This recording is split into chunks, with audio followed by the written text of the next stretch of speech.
So that's my brother Randy. So you know, we had a really, what I would consider a pretty bad childhood. Anybody knows the history of the band, we had this big song called Face Down, which is basically about our mom and dad, and our mom being on the losing end of that battle. And after all of that, my grandparents, thank God, came in and adopted me and my two brothers.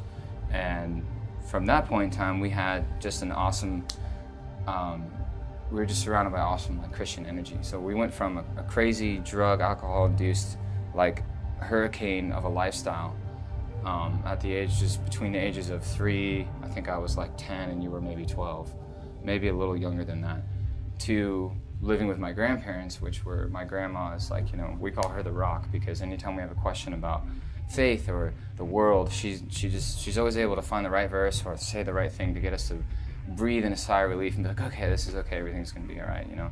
So, you know, it was awesome to like be thrust into that, but that's really where our faith started, me and Randy, is, you know, obviously the Holy Spirit did the work and we accepted Christ, but she really made us understand it. And it was a weird transition to go from complete, absolute, I wouldn't even say freedom, but just chaos, to like controlled a team and a family support system. Like stability. We didn't have that, so that was a little bit of an adjustment phase for us. You know, we got in trouble in school a lot, we stole things, and you know, we were doing things we shouldn't do, but we eventually grew out of that and realized that it was just kind of like a juvenile thing, and it was something that eventually you realize is, you know, hopefully a phase.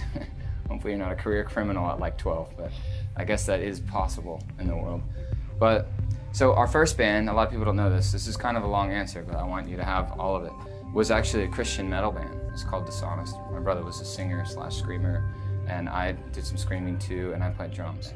And our whole concept was to have spiritual lyrics, so to be telling the truth, but be playing this heavy, crazy metal. So we called it Dishonest because we thought it was funny. It was like a paradox, you know.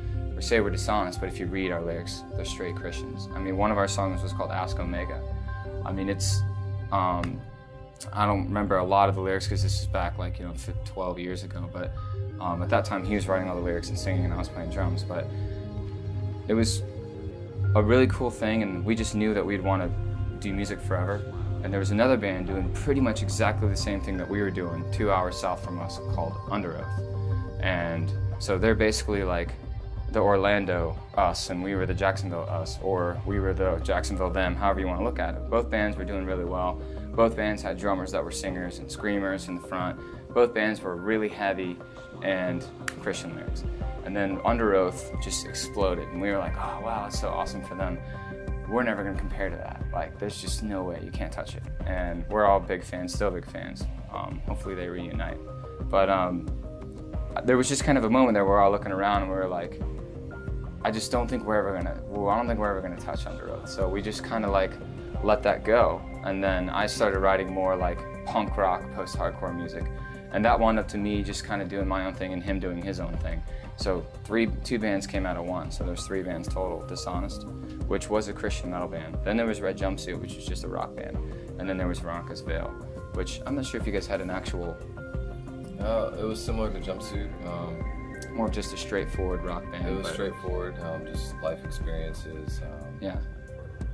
So then, you know, Rej Jumpsuit happened to be the one of the 3 bands that got a record deal, and that was kind of like what we were going for. And at that point in time, which I think a lot of it had to do probably because me and you weren't in the same band anymore, but I kind of went through a phase of just, I don't know, just God wasn't important to me for some reason. As crazy as that sounds, like it's weird for me to even think about that right now. Like, it definitely makes me feel ashamed, but like, it was just a weird time for me and everybody that was in the band at the time, and we just only cared about one thing, which is pretty much drinking all the time. And we never really had a whole lot of problems with other things. A couple of guys, you know, got into drugs and I had to let them go right away, but mainly our problem was drinking all the time, every day, 7 days a week, from when you get up to you go to sleep. And when we were, and these are all kids, you know, we all grew up together, even though we weren't in a band, they were still all friends of mine from our hometown. So we weren't used to getting anything for free. Where I'm from, you don't get anything for free. and we're playing shows, and they're just bringing all this beer and this liquor in. And you know, at first it just piled up and piled up and piled up, and it got to the point where we're like, well, should we just give this away to somebody? And then we started drinking, and then we got to the point where we needed it, and then we got to the point where there was never enough, and then we got to the point where everything was just crazy, you know. So that was probably about 4 years ago, and basically about when it hit its peak of its insanity, which is, I would say, maybe mid 2011, I kind of just stopped everything. And a couple of guys exited the band, and we left our label, and I fired our manager. And my brother came back into the band, which he was working with us, but he was on the tech side of things, and he was making sure everything was awesome on the stage and all that, but he wasn't actually playing with me. So he came back into the band, and I had an epiphany that no matter whether or not we were successful or not, that I still think that we have a chance to reach somebody. And if we're gonna do anything from now on, then I want it to be involved somehow with sharing our views on spirituality. And I just wouldn't say Christianity just because certain people don't get lumped into that, and there's certain extremists that I don't support that are deemed Christians. But other than that, the general public, you know, I like to say just the gospel, King James type of thing. You know, that's what we believe in. And, you know, but also more like a little on the smarter side of things, not so old school and not willing to accept technology, you know, and not willing to accept that, you know, stuff like Numa and Mars Hill, and the concept of like Christian Science being a reality, and how like you can actually like look at how energy transfers from one object to another, and how that directly actually does relate to the Bible if you look at it from an intelligent perspective. So we're really our faith is based there as well. And I don't know, we just decided a couple years ago that from now until the end, that we're gonna definitely try as hard as we can to put God first in what we do. And since then, the doors have just been opening on so many levels, and it just makes me wish that I would have been stronger in the beginning, but luckily enough for me and for this band that we're through that phase, I believe. I mean, everybody stumbles and falls. Hopefully we don't, but if we do, I know that He'll be there to help us stand up again. So I guess that pretty sums up how I feel about our faith. Maybe else want to chime in? Yeah, I mean, that it's a very accurate description of what's happened from what I've watched this band go through, especially over the last few years. I've known these guys for about 4 years, something like that. I started touring with them when they took my band out as sort of an offshoot of Rej Jumpsuit, was this new band. And so I started traveling, and I kind of saw some of that evolution of that process, you know, from when it hadn't quite hit that peak, but then it turned over, you know, and obviously I wasn't there for a day-to-day process. I was in some things going on with my own band at the time.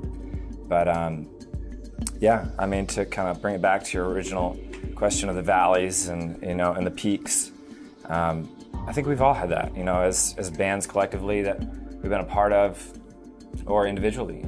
Being a musician, just like anything else, comes with challenges. You're not born, not everybody, I should say, is born with this insane gift of being at the very top, you know, in your skill or in your know-how or whatever overnight. You know, it's just something that is worked at every single day, you know, whether you're on the road or you're off the road, or you're spending time with family or your wife or girlfriend or whoever, or alone time. And so, you know, I firmly believe that, you know, you've got to readdress where you're at in your life and recheck yourself constantly every single day to continue to try to push back to that peak. Because like you said, you're not always there. You know, you've got to push yourself to get there. And those valleys are important, you know, because they keep yourself in check. You know, that you learn who you are and how you rise above, you know. So it's been a... And that's a good point about every day. Like, you know, I try to remember now every day during, you know, devotional, you know, alone time. I try to do devotional every morning. At a certain point, get away from whatever it is that we're involved in, and at least read a few verses and try to meditate on it. And like you said, it's a daily thing, and just try to remind myself that today's one more day that I have a chance to do something. Hopefully I can, you know. So if anybody knows what that feels like, then you know what I'm saying.